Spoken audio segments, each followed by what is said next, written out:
Today we're going to talk about the 8 things you may be doing that you didn't realize were related to your ADHD. This video isn't meant to be used as a tool for diagnosing, but rather for those of us with ADHD to better understand our behaviors and how our ADHD could be impacting us.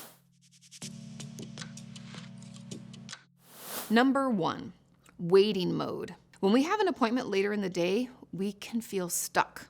Like we can't start something else until that one appointment is completed. The distraction of the future event holds us frozen, and until about an hour before, when we go into a panic, worried about what time it is, we race around trying to get ready. We can even feel stressed out, anxious, or overwhelmed by it. This happens for various reasons, and many of the symptoms associated with ADHD are to blame. These are things like executive dysfunction, time blindness, and anxiety. They can all play a role. And since I know people are using these terms a lot, I want to explain what they are first. Executive function is our ability to plan, focus our attention, juggle multiple tasks, and remember what we need to. When we have ADHD, this can be impaired. Now, time blindness is when we struggle to keep track of time, how much time it's going to take to do something, or be aware of how much time has passed. Overall, our perception of time is flawed or inconsistent.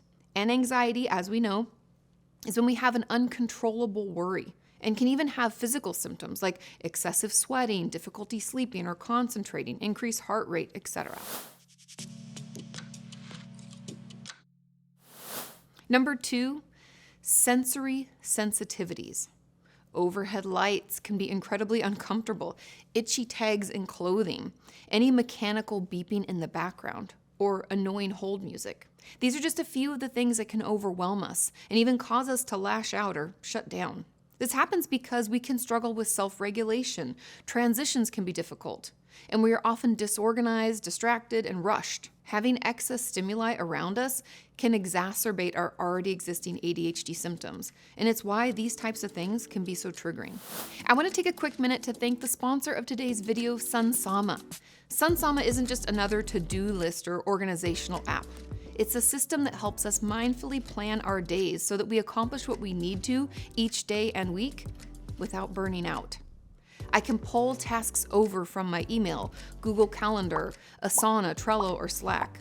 Sunsama asks what time I want to be finished for the day, and then I can get started as I work through each task one time block at a time. Sunsama is incredibly helpful and easy to use. It's free to try, and you don't even have to put in a credit card up front, so you can decide whether or not you want to be charged for it after you've tried it out. If you'd like to give it a try, go to sunsama.com/a/Kati and let me know what you think. I'm curious if it helps you have a better work-life balance too. Okay, let's get back into the things that you didn't know were ADHD related. Number 3, sleep procrastination. We can be exhausted, nodding off while watching TV, and still not want to go to bed. This happens because we're dopamine seekers, and the hit that we get from watching our favorite show or doing the thing we love is greater than the potential reward of getting a good night's sleep. The fact that we have to wait until tomorrow to get that reward isn't a quick enough gratification, so we put it off or don't want to do it. This can also mean that we stay up really late working on something exciting or new because it feels so good and we just don't want to stop. And not to mention that our time blindness can mean that we won't even realize 3 or 4 hours have passed and now it's like 3 a.m. Number 4, difficulty switching tasks. Like I've mentioned before, switching between tasks can be incredibly difficult for us. Not only because if we're enjoying the thing that we're already doing, we aren't going to want to give up that dopamine hit, but also because of our struggles with executive function, like juggling multiple tasks, it's going to be difficult for us, if not impossible.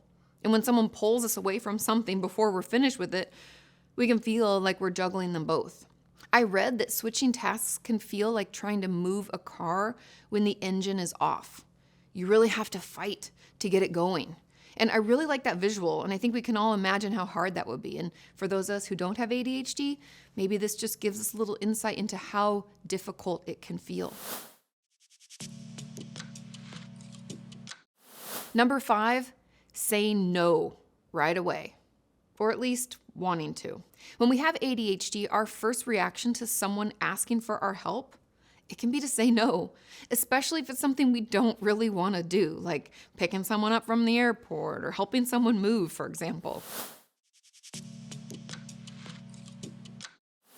Number 6, impulsivity and risk-taking. When we have ADHD, they find a difference in the part of our brain called the thalamus. Its job is to send messages to our prefrontal cortex, right here, which is responsible for our executive function. When that signal is slowed or impaired, we aren't able to consider the effects of our actions in time. So we can't really think something through all the way. And this can cause us to speed, spend money quickly, and sometimes irresponsibly, and sign up for large projects without thinking it through, or have a ton of hobbies, like we'll start a hobby, buy a bunch of stuff for it, and then we kind of get bored, right? We didn't think it all the way through and what might be entailed in it. Number 7, always asking people to repeat themselves. Even if we're talking to someone that we love, we can struggle to focus on what they're saying long enough to hear their entire thought. This can mean that we're always saying, "What?" or "Can you repeat that?" Because no matter how hard we try, we just can't concentrate on what they're saying. Again, this is due to our need for immediate dopamine hits or that reward feeling.